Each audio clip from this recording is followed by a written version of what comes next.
New insight into the Mo3's situation. We got Mo3's last words before getting executed. This is a video from Rizzle. I'll leave the link in the description. If you're new to the channel, hit the subscribe button. And y'all know how we do it. We get right into it. Let's go. Mo3's final moments are making waves online, and the internet can't stop talking about it. A viral clip has surfaced, claiming to reveal his last words before he was tragically executed. What was he saying to you on the phone? Do you remember? Where you at? He said, right there. Where you at? Where you at? Come on, where you at? Come on, where you at? And man, you just heard all the gunshot. Mo3's last moments were straight up chilling. You just heard his final words, and that's where things get real eerie. His manager, Rainwater, was actually on the phone with him while it was all going down. And while he hasn't spilled exactly what Mo3 said, we do know one thing. Mo3 knew something wasn't right. On the day Mo3 got hit, he was already moving different. He had just left a woman's crib but felt like something was off. He pulled up at a gas station, peeped a car that seemed to be too close, and the paranoia kicked in. Now, Mo3 wasn't new to pressure. He moved smart. So, what did he do? He called Rainwater. And in that call, you can just imagine, he's clocking everything around him, piecing it together. Then boom, it was too late. Mo3 must have known exactly what was happening because the second he stopped on the highway, he jumped out and ran. He wasn't waiting to see what was up. His instincts told him this was a setup. But the masked gunman was already locked in. Shots rang out. Mo3 got hit multiple times in the back and head. And the whole time, Rainwater was still on the line. Imagine hearing your boy fight for his life, knowing there's nothing you can do. Medics got there, but it was over. Tay was like, right there. He was like, man, he's stuck in character. He's stuck in character, man. We ain't got to talk no more. Come on. That's what he said. Now, Yella Beezy got hit with a capital murder charge, and prosecutors claimed he put the hit in motion by hiring Q and Dontrell White. But let's be real. Mo3 felt that setup before it happened. Did he name drop anybody in that last call? Did he realize who was behind it before it was too late? That's the part Rainwater ain't saying. After Mo3's death, his music started hitting different. Folks started going back to his lyrics, catching how much he talked about betrayal, setups, and watching his back, almost like he saw it coming. Rainwater has been out here keeping Mo3's name alive, and he even gave us the very last words of this man. But some still think that he may not have revealed the real last words. You see, Yella Beezy got locked up on March 20th, 2025 for capital murder. And the feds are saying he put a bag on Mo3's head and hired a dude who goes by Q and White to do the job. WFAA TV released footage of him getting taken into custody, hands cuffed, looking around, not saying a word. Now, people are looking at the relationship between Yella and Mo3 like it was a ticking time bomb. Prosecutors ain't playing either. They're saying Beezy didn't just want Mo3 gone, he set the whole thing up, pulled the strings, and let Q on White handle the dirty work. Yella Beezy got booked March 20th. Damn, that was over 2 weeks ago. It don't seem like that long. It seems like shit just happened last week. If that's true, this wasn't just rap beef or street drama spiraling out of control. This was a targeted hit. Less than a month after Mo3's death, on December 2020, the cops picked up Qin. They got baby pictures on this motherfucker, don't they? He look like a little baby. How far does it go back? 2016? That second picture crazy. Some of these pictures look like high school photos and shit. Who was just 21 at the time. A year after that, they brought in Devin Maurice Brown. They say he was out here tracking Mo3's moves that day.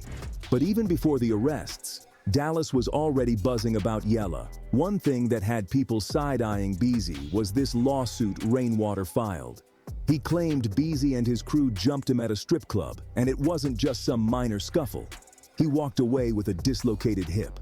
To make it worse, Beezy's people bragged about it in a video later. And guess when this all happened? Just months before Mo3 was killed. For a long time, Beezy was out here moving free. No charges, no case, nothing. But the whispers never stopped. The strip club fight, the lawsuit, the online threats, the constant tension.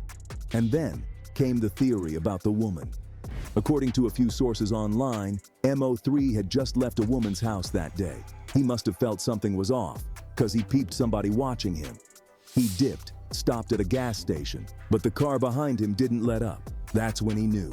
He got back on I-35. The chase was on, and you already know how the story ends. The cops never released the name of the woman Mo3 was with, but fans put two and two together and started pointing fingers at Beezy's circle. I'm gonna tell you what you're supposed to do. In a situation like that, you're supposed to get on the phone, call your boy, be like, hey man, this cop following me, go get the shit, right? What you do is you swoop down to where your boy at. That way he can come out the door before you can get out the car, before other dude can get out the car. He can come out the door and address the situation. You feel me? That's really the only way you can handle that, especially if you ain't got your shit with you. You know, Mo3 got caught slipping that day. And that's how shit happens, though. It be the one time when you ain't got your shit ready. That's when it be. That's why you gotta stay ready, so you don't have to get ready. Yeah, I know the saying, but let's get back to it. Nothing was ever confirmed, but nobody was shutting it down either. So the internet ran with the story. But now, he ain't brushing nothing off. Beezy is sitting in Dallas County Jail, hit with a $2 million bond. His team? Silent. The Dallas PD? Silent. The DA's office? We don't comment on pending cases. What the people want to know, though, is how did it even get this deep? Because this wasn't just one moment. Mo3 and Beezy were both coming up fast in Dallas in the late 2000s and 10s. Both repped Oak Cliff, and in Dallas, that means everything. But then Roy Lee stepped in. If y'all remember, Roy Lee was a Dallas comedian, tight with Mo3, and he wasn't scared to speak his mind. In 2017, he called Beezy out, questioned his Oak Cliff claim. That move raised the stakes instantly. Then came September 25th, 2018. Roy Lee gets shot in a North Dallas parking lot. He survives for a few weeks, but on October 13th, he dies from a blood clot caused by the shooting. And the very next day, October 14th, Beezy gets sprayed up in a drive-by. 8 shots. He makes it out alive. From the outside, it looked like tit-for-tat retaliation. One hit, followed by another. But Mo3, he took it to the music. In 2019, Mo3 dropped straight-up disrespectful diss tracks, making it very clear where he stood. On one track, dropped on Roy Lee's birthday, he didn't just take shots. He blamed Beezy for Roy Lee's death, even suggested there was money on Beezy's head. He wanted everybody to know it was up. This should have been the wake-up call, but it wasn't. Fast forward to 2024. Beezy sat down with Can I Vent for an interview. They asked him directly why he never spoke on Mo3's death, why he never acknowledged him before or after. And Beezy, he shrugged it off, like it was nothing. Why couldn't you ever acknowledge 3 before or after his death? I never, like, what was the point? I feel him on that. You know, let's say he didn't have nothing to do with Mo3, right? If you and the nigga don't get along while he living, then what you look like going around screaming R.I.P., R.I.P.? You know what I'm saying? You won. Ain't nothing else to say. No, this ain't drill rap. They don't do the drill rap, so this regular hip hop. You know what I'm saying? Videos like these just go to show just how wild their history really is. The tension between them never really got resolved. Yella had once claimed that Mo3 was jealous of his success. That line hit hard because it wasn't just about music. It seemed like there were personal issues way before that shooting. But then, Yella tried to backtrack in another interview saying they'd never had any problems. But honestly, that didn't match his earlier statements, did it? It's like he can't make up his mind. And don't even get me started on Mo3's response after Yella was shot in 2018. His reaction came off cold, almost as if he was brushing it off. Mo3 mentioned how people get shot every day and how he just had to stay out of the way. It was classic Mo3. No sympathy, just a blunt reply like it wasn't even a big deal. But the whole situation didn't add up because Mo3 also went on record saying there was no real rap beef between him and Yella Beezy, that it was all just rumors and drama people had heard. But again, his music and interviews didn't exactly line up with that. The tension was real, the shots were real, and the words just kept coming from both sides. After Yella got arrested, social media absolutely exploded. People were calling him a friend killer and saying he had every chance to turn his life around but still made poor decisions. The public had already made up their minds. Guilty or not, Yella was being dragged through every comment section and thread.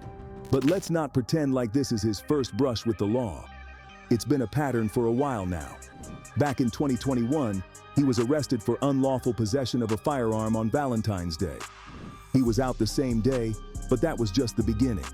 A few months later, he was arrested again, this time on drug and weapons charges. So as you can see, this beef runs deep, and Rainwater said he was on the phone with Mo3 right before he passed away. He said those was his last words, but you know, I really don't think he telling the whole story. What y'all think? You think Mo3 might have gave him some names of who he thought it was, what was going on? Leave me a comment down below. Let me know your thoughts. If you're new to the channel, hit the subscribe button. I'll catch y'all next time. Peace.